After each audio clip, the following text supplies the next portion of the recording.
Hey everybody, Hey. welcome back. Yeah. We're gonna change things up a little bit. This is gonna be more of a little discussion-based kind of situation. Because things are wild right now, and I don't have time. Yeah. Work is a pain in the butt. Lots of moving parts right now. So this is gonna be discussion-based. Yeah. If you're interested in what we're saying, we're gonna post a link later on that will give you a more beefier version of the sandwich, so to speak, or tofu if you're like me. Anyways, Should be up at the same time if we're doing this right. hopefully. What's the topic, JD? Red flags. Things that aren't supposed to happen at a table. Things that people should, I would say, stop if they happen at a table.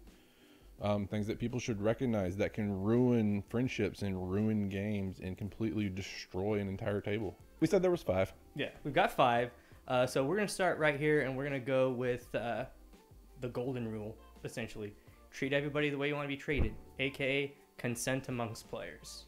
And it goes for everything you can think of. The best example that we've experienced, Quest has the best rules for this at all. Anything that you ever want to do to interact with somebody else's character, you have to ask their permission before you can do so. Not only do you have to ask their permission, you have to ask the permission of everybody else at the table after that. It's a really, really important thing because it can get really frustrating, especially in my opinion, for like a new player that may come in under the perception that like everybody at the table is working together, not against each other. And you can play games where you are against each other. Blades in the Dark is a perfect example of that. But at the end of the day, you're still kind of working with each other to get to a common goal. And if you kind of stray from that path a little too far, it goes very much from you're playing as a team to basically it's like I'm a one-person show. Yeah, and it happens very quickly. It's not just the individual that perpetrates it. It's also the person that it happens to. It's the victim. Mm-hmm. Usually it's the victim that checks out faster than the person that does it. And it's killed a few of my tables in the past. And yeah. If you're ever in a situation where you want to do something that may be questionable, that you're like, hey, maybe this player might not be comfortable with, just ask them. One that I have been guilty of before, but I feel like there are right ways to do it, so I don't hold myself fully guilty of it. DMPCS. This one is a big one. This has ruined more tables that I've been at than anything else. There are right ways that this can be done. However, a lot of people will say that they disagree with that. I've seen it done mostly badly in my experience, but I've also watched games. I'm like, well, that's handled pretty well. At the end of the day, like, I get it. I've created this character. This character is, it is my hero, but it really, in my opinion, shouldn't be your hero because it's the hero. I'm always behind the screen, so I never get to play. So I'm going to just run this character with your group. Why not just find a table that has an open spot? Because they always make me run it. Because, well, come check out our Discord. Exactly. That's a good answer. Find more people. The only way it's ever worked in my experience, and this is from both sides of the table, has been you're a man short of a team. Yeah. Here's another body. I want to test these abilities. Yeah. They're actually the player abilities, but I want to see if this character concept actually works. They don't interact. They don't do anything else. They're just a meat suit that the DM can test abilities with. Like a testing ground? That's it. They're a bodyguard. And if it's broken, adjust it. Exactly. They're a bodyguard for one of the players. Yeah. I'm fine with that. What do you guys think? You guys ever have any good experiences or bad experiences with players in the game that might be of the DM NPC variety? Let's talk about it in the comments below. Yeah. Lots of bad memories on that one. Next, we're going to go right into paying attention. More importantly, I can't show you because we're recording the video for it. We're talking about cell phone usage and just kind of being there but not being there. And it's brought up in most of these videos or most of the lists like this that you see is people on their phones at the table. Oh, and I don't allow phones at my table because people should be paying to those people. There's a difference between, hey, cool, I got a message, let me check that real quick. Okay, cool. And coming back. Then I'm gonna update my Facebook status. I don't Oh, Eldritch Blast. Yeah, whichever one. So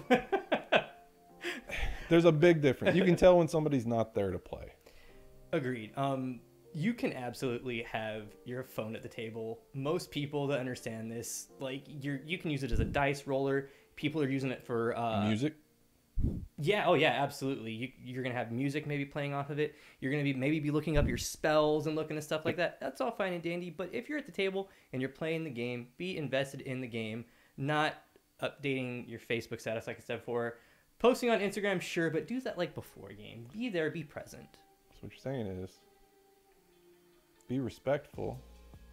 So what you're really saying is, don't be an ass. Moving on to the next one, which was literally going to kind of maybe filter right back in what we're talking about. We've got feedback and communication post-game.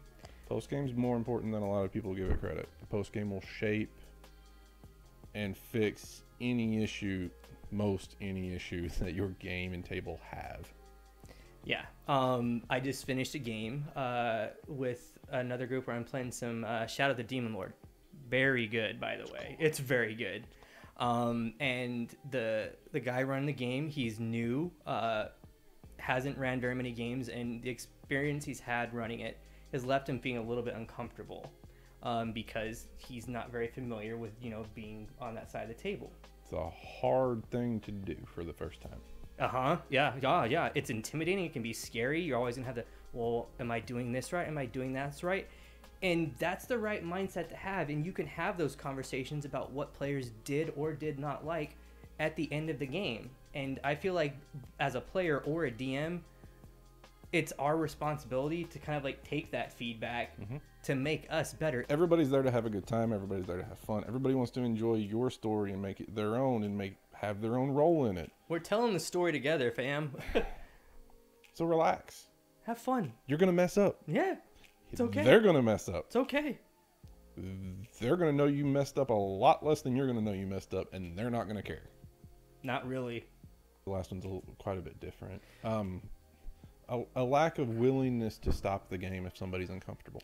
No matter who is uncomfortable, everybody at the table. Or what the situation is that's making the person uncomfortable. If your table doesn't stop when people get uncomfortable,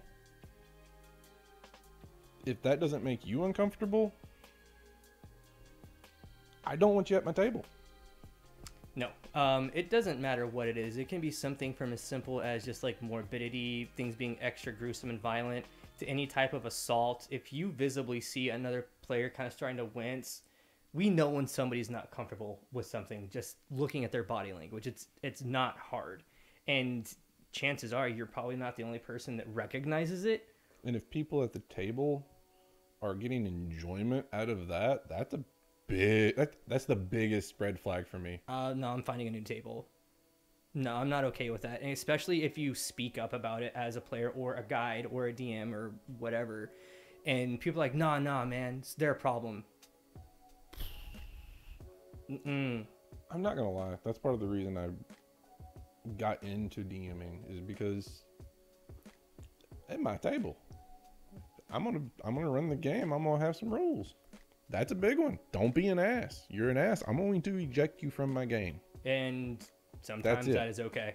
We've been in games where that's been done. And I rightfully decision. Keep an eye out for it. You see players getting uncomfortable, they're your friends. Say, hey, are you okay? And even if they're kind of like, yeah, totally, like, fam, are you really okay? Like, we need to pause this right now because you're telling a story. This is supposed to be fun. You don't want to make anybody feel uncomfortable playing a game and enjoying the company of your friends. It's not cool. Don't do that. Or even if you've just been playing a while and one person's bored with it, Totally okay too. Cool. Do you want to play a different game? Because that's a thing. Other games? Yeah. There are other games. Really?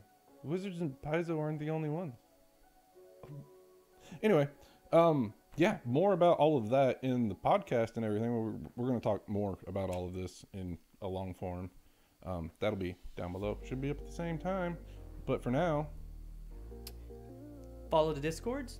Yeah. Say what's up on the Twitters. Yeah. We have a Patreon. Until then, stay awesome, be excellent, and love each other.